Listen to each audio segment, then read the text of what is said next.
It's amazing how, after you give your life to the Lord, how He ain't done with you yet. Like, that's when the work begins.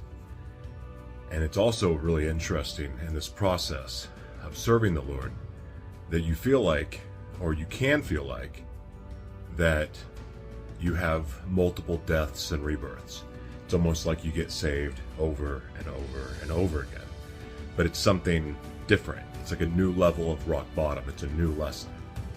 And for me, this book, The Devil Inside Me, we wrote a book and we made a concept film, and it's my testimony. It's a very raw and uncensored, real testimony about how I found Jesus. But even after this, as crazy as this story is, the last 6 years has been just as nuts. And I've learned just as many hard lessons. I've had so many victories, so many brutal failures, public failures, which has been pretty consistent. There's public failure in this book too. But God is just not done with this yet. Like, we hear that all the time, that God's not done with this yet, but it has so many meanings, like the truth will set you free. God's not done with you. In other words, your hopes and dreams are still alive. But that also means that God's not done kicking your butt and making you have new revelation and waking up to truth. And one of those truths is you can't just say, hey, God, thank you for this $1 billion, and He's going to bring it to you. Or thank you for making my dreams come true, and it's just going to happen. And you know what? You can also be taking committed action, and He's just not going to bring it to you. Because there's a way that God wants us to live. There's laws and rules, but it's not the same laws and rules that get thrown in your face and beating you down. Does that play a role? Absolutely. Sin is a killer. It is. Sin is a killer. It is death. It's a slow, miserable, sneaky, painful death. But there's more to it. The laws are there for us to use, not for us to be abused by. Repeat, the laws are there to use, not be abused by.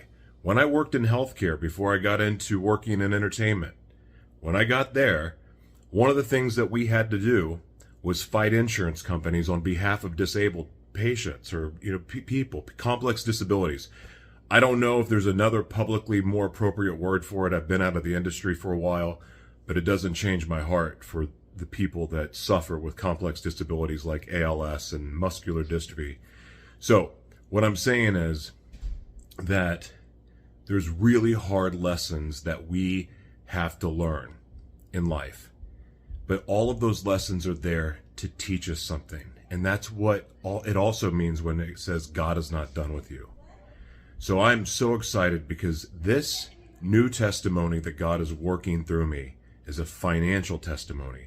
I've always been able to make a lot of money, good at making money, but I've never learned to be a good steward or learn how to use money the right way. I've never learned how to use God's laws very appropriately. But like what I was saying in healthcare, you learn to use the rules against them because though they try to use rules to hurt you. And that's kind of how our government and other people work. They look at laws as punishing, but sometimes the laws work for you.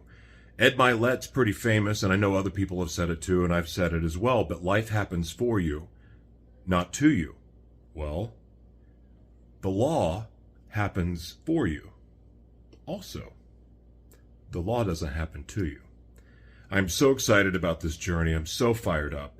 I'm so excited about this next level of testimony that God is bringing my family through.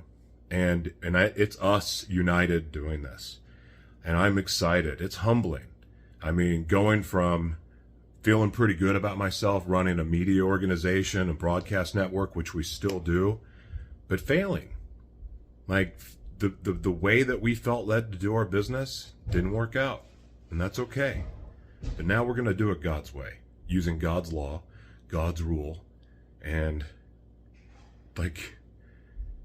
because it's like if God created it, you know it's got to work. So why wouldn't we use it the right way? Why would you don't take a Lamborghini and drive it off-roading, which I guess some people could, and I think they probably have an SUV now, so that analogy sucked. But anyway, you get my point. Anyway, this is going to be fun. It's kind of amazing to have a good attitude about being on the brink of losing things that are comfortable. But you know what? God never promised things would be uncomfortable. But I know one thing. The blessing is truly in the breaking. Take care. Josh, in your video, and you said, repeat after me. And we said, the laws are there to use, not to be abused by. Yeah, get a girl.